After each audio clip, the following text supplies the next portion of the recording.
प्रिय विद्यार्थियों, आप सभी को नमस्कार। और मैं अपने चैनल में आप सभी का स्वागत करती हूँ।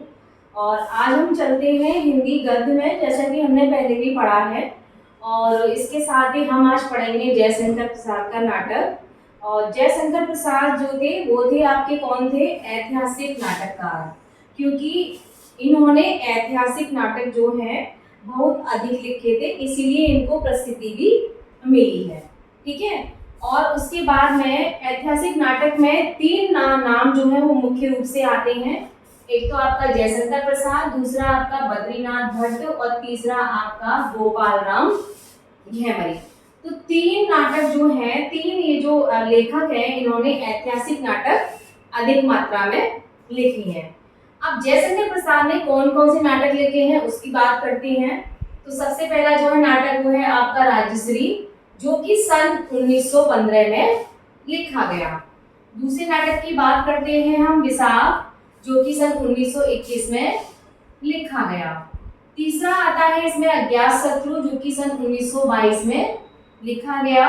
और चौथा नाटक है आपका स्कंदगुप्त, जो कि 1928 में लिखा गया। और उसके बाद नंबर 5 है आपका चंद्रगुप्त, जो कि 1931 में लिखा गया। और नंबर 6 है आपका ध्रुवस्वामी, जो कि 1933 में ये नाटक लिखा गया।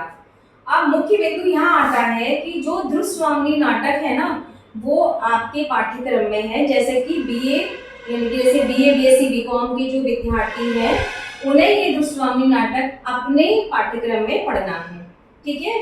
और इसी से संबंधित जो मतलब ऐसे जो क्वेश्चन होते हैं, जैसे इनके पात्रों के नाम पूछ लिए कि कौन सा पात्र क्या था, कितनी डेट ऑफ बर्थ है, कितना इसका वो था, कि किस सन में ये लिखा गया, ये सारी चीजें आपसे इससे संबंधित पूछी जा सकती हैं।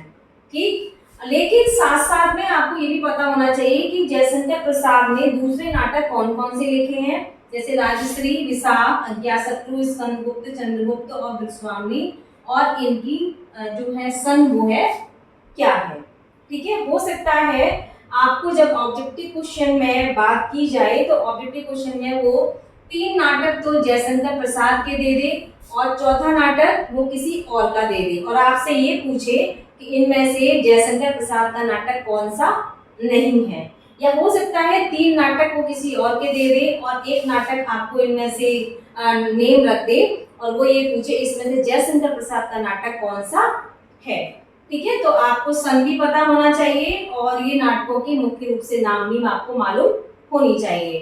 अब बात करते हैं ध्रुवस्वामी नाटक की। तो ध्रुवस्वामी जो नाटक लिखा गया था, जो कि ऐतिहासिक है, वो 374 और 380 के बीच में जो युद्ध हुआ था उसका वर्णन इसमें किया गया है। ठीक है। अब इसमें कौन कौन से ऐसे पात्र हैं, जैसे कि पुरुष पात्र जो है, जो मुख्य रूप से जिन्होंने भूमिका निभाई है, वो आपके मुख्य रूप से चंद्रगुप्त है, रामगुप्त है, शिखर स्वामी है, सतराज है, खिंगल है ना। तो इस तरह के जो पात्र हैं वो आपके पुरुष पात्रों में आते हैं। इसी के साथ कुछ इसमें स्त्री पात्र भी हैं, जैसे कोमा, मंदाकिनी, ध्रुवस्वामी और खड्गधारणी, ये आपके क्या है, स्त्री पात्र हैं। ठीक है। तो आपसे यदि पुरुष पात्र के बारे में वो पूछे तो चंद्रगुप्त, रामगुप्त, शिखर स्वामी, सतराज और मिहिरदेव और खिंगल, ये आपके क्या हैं, ये आपके पुरुष पात्र हैं। और खड्गधारणी और आपके ध्रुवस्वामी, मंदाकिनी और कोमा, ये आपके क्या हैं, ये आपके स्त्री पात्र हैं। ठीक है। आप ये क्वेश्चन ये भी बन सकता है कि रामगुप्त जो था वो किस प्रवृत्ति का व्यक्ति था। ठीक है। तो उसकी प्रवृत्ति कैसी थी, वो पूर्ण प्रवृत्ति का व्यक्ति था और विलासी यानी कि अय्यासी जीवन व्यतीत करने वाला व्यक्ति था। शिखर स्वामी जो था षड्यंत्रकारी व्यक्ति था, जिसको अमात्य के नाम से जाना जाता है। उस नाटक में अमात्य ही बार बार पुकारा जाता है, लेकिन मुख्य रूप से शिखर स्वामी इसका नाम है। और ये षड्यंत्रकारी मतलब कार्य करता है, और इसी षड्यंत्रकारी के साथ में रामगुप्त के साथ मिलके ये क्या करता है, वो राज सिंहासन को हड़प लेता है, जो कि चंद्रगुप्त का होना चाहिए था। ठीक है। अब मैं आपसे क्वेश्चन पूछूंगी, इस क्वेश्चन का आंसर आप बताइएगा कि ये जो लाइन मैंने लिखी है कमेंट सेक्शन में जाती, ये लाइन मतलब किसने कही है इस नाटक में, कि रानी तुम स्त्री हो, क्या स्त्री की व्यथा को ना समझोगी।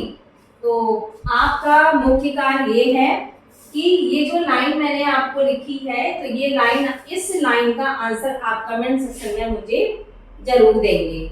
धन्यवाद।